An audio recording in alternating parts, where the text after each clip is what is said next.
জিতু মুন্ডার বোন কারলা মুন্ডা 26শে জানুয়ারি মারা যায়। তার স্বামী ছেলে আগেই মারা যায়। আপনজন শুধু ছিল জিতু মুন্ডা। জিতু মুন্ডার বোনের অ্যাকাউন্টে 19,300 টাকা ছিল।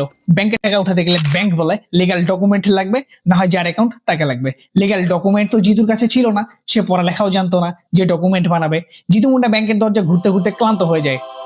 আর বোনের মারা যাওয়া কনফার্ম করতে জিতু মুন্ডা বোনের লাশকে উঠিয়ে নিয়ে আসে ব্যাংকের মধ্যে। এরকম আরো অজস্র প্রমাণ আছে আমাদের বাংলাদেশেও। 120 বছরের বৃদ্ধ অসুস্থ মাকে নিয়ে ব্যাংকে যাওয়ার 1500 টাকা বের করার জন্য। মারা যাওয়ার 16 মাস আগে পেনশন বন্ধ হয়ে যায়, কারণ মেশিন আঙ্গুলের স্ট্রাকচার ম্যাচ হয়নি। যে প্রসেসগুলো আমরা সেফটির জন্য বানিয়েছি সেগুলোই আছে আমাদের গলায় গরিবদের ফাঁসির মতো হয়ে গেছে। নিউজ চ্যানেলগুলো বলছে ব্যাংকের কোনো দোষ নেই, ব্যাংক তো শুধু ডকুমেন্ট চেয়েছে। আমি বলবো অবশ্যই ব্যাংকের দোষ আছে।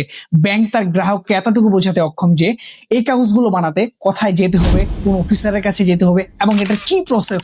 ভাই, তফসিল অফিসে যাও, সারপাঞ্চের কাছে যাও, আর ডেথ সার্টিফিকেট নিয়ে আসো, তো প্রবলেম সলভ।